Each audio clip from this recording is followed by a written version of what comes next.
Yes. Hi. Hello, Bronco people. We are gathered here today to talk about rock rails. So, a lot of people are like me, and they were worried about supply chain constraints, issues of possibly slowing down the build, and you getting your Bronco. So, when we ordered ours, we only had two options: Sasquatch package, obviously, and the auxiliary switches. So we didn't want to put anything else on the order because we thought it might slow the truck down from us getting it. And we were a day 3 reservation. We've only had it a couple months now, so we got it in the summer of 22. So about a year and a half after we got the order in. That was long enough right there. So we left off everything else. So right now, a lot of people are upgrading their bumpers, their rails, all these things. You know, they're going for a lot heavier duty. Maybe they got into off-roading, or they just ordered it and then now they're seeing, you know, better aftermarket parts that are made a little more heavy duty and are going to be better for them. But what they're taking off their rigs are upgrades for me and a lot of you. And you're able to get some good deals now if you watch Facebook. You just look online. You can probably find some of these takeoff rock rails bumpers. I've already replaced my front bumper to a modular and added a steel skid plate. It was a bit of an endeavor hunting that down because I didn't get both of them together at once. But if anybody's interested, I can answer some questions about that. And today we're going to go over the rock rails, though. And as a lot of people, if you don't have them on your vehicle already, you don't really know what you need. So we're going to go over the parts that you need, the parts that you definitely want to get when you're buying these rock rails. And if the seller doesn't have all the parts, then you'll at least know what you need to get. And I'll see if I can round up some part numbers for some things, but I made sure that the person I was getting these rock rails from was kind of a gearhead. He knew exactly what needed to be there to mount these up when he took them off. And he told me that he did have everything in fact, and I double checked, and sure enough, I lucked out. I got a full set. I got everything I needed that came with it from the factory.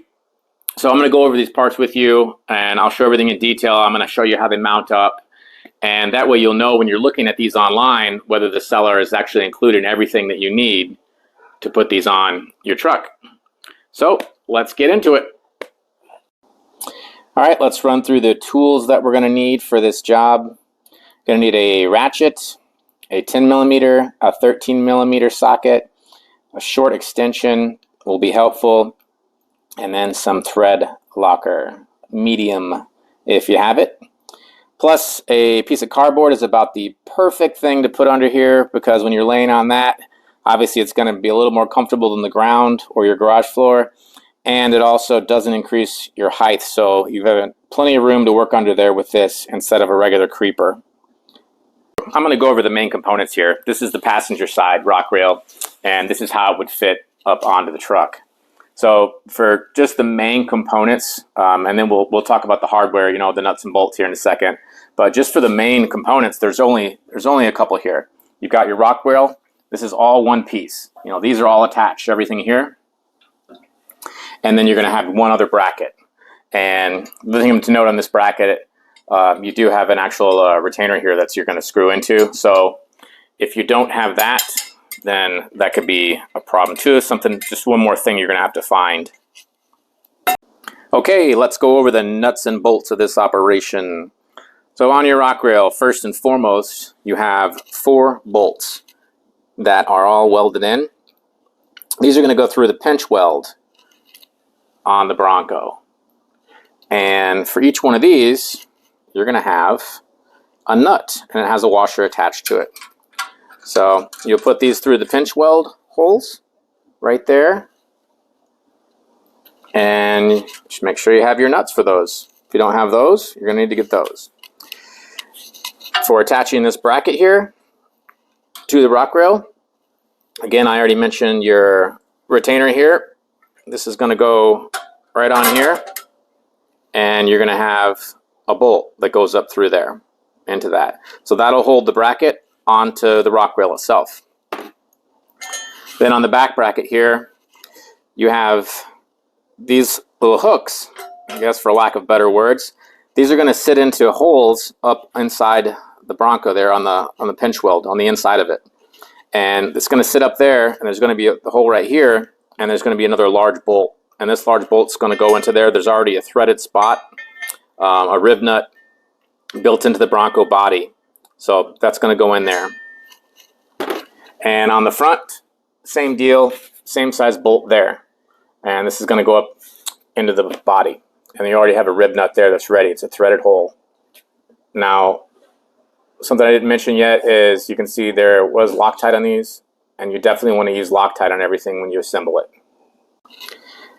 I'm using a medium strength thread locker. This will just make sure that you don't have any issues with the bolts possibly coming loose and then rattling out of there. But pretty easy. You just put a little dab on the threads. That's plenty right there, and you're good to go. So you want to do that on all of these bolts. Okay, we're at the back side of the passenger rock rail mounting area, and what you're going to see, you have these 3 holes up here. These 2 on the outside, those are going to be where the hooks on the bracket are going to set into, and the one in the middle there, that's actually our threaded rib nut. So let's go ahead and put this bracket up here.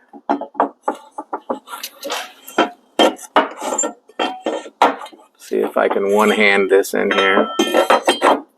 Okay, so we have the bracket set in there now, and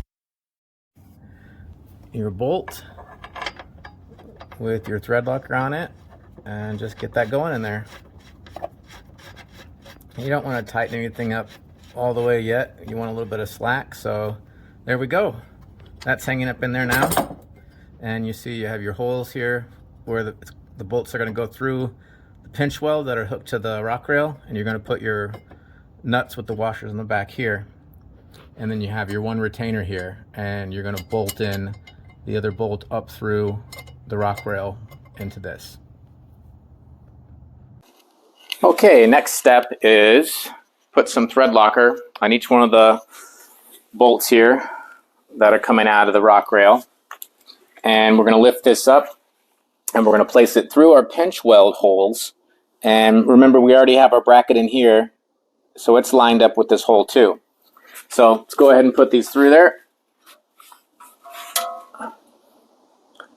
Just tilt it a little bit. Okay, so once this is on here, it's going to stay right there. So you can leave it be, and then take your 4 nuts with the flanges, and then put all those on. Okay, next step, since we have the rock rails on, and you've just finger tightened all of your nuts with the washers, you're going to go ahead and put the rest of our bolts in. So you have one of the one larger bolt. You should only have a couple left now for this side. Put the larger one in there, and that's just going to go into another threaded fitting that is graciously provided to us by Ford. And then let's swing down to the back, and right here we talked about earlier, the retainer is inside that hole on the bracket that we put on earlier, the one with the hooks. So we're going to take our other bolt and get that started up in there, and you hear the retainer rattle around in there, so that's good. Okay, so 10 millimeters is going to tighten up all of these at the rock rail, and then the other bolts are 13s, so I would go ahead and tighten up the big ones here at the top into the threaded fittings, and then after that tighten up your bolt right here, and then you're good to go once you've tightened all of them down. Okay, rock rails are bolted on. I'll do a real close-up view here so you can see, since they bolt through the pinch weld holes, much nicer than looking at that, but you're still going to see the pinch weld. So if that's an annoyance to you, and one reason you're getting these rock rails is to cover that up, you might want to go ahead and you could plasti dip those, or they even make some covers, just plastic covers. I think they're fairly cheap. You know, if you want to spend $100 for plastic, but it would help and get rid of that. But if you're out from the side, looks a lot better, and you know, you can still see that pinch weld, and I might actually go and take care of that later on if I keep being bothered by it. But overall, definitely a good mod for looks and functionality. All right, Bronco people, this was a really easy install. I think as long as you have a couple wrenches, you're not going to have a problem doing this. I hope this was informative and maybe you have a better idea of what you're looking for on the internet if you're trying to add some OEM Rock Rails, or any Rock Rails for that matter, to your truck. You can find these on Marketplace. 2 doors, a little more expensive. I'd say around $300, give or take. 4 doors, there's a lot out there. The market's flooded with them. I've seen them as low as $150. I'd say a couple $100 is a good price. Especially when you're looking at the aftermarket. The cheapest options are about $800, and some of these places are $1,200 and up for Rock Rails. You know, but those are a lot more heavy duty. You know, they're going to be for somebody that's really doing some serious rock crawling. We may upgrade later, but for now, these are going to do the trick. In the comments, I'll put anything else in there, as always, that could be helpful. And if you want to see more videos, subscribe. Let me know in the comments if there's anything else you'd like to see, or if you have any questions about any of this. I'm always happy to help.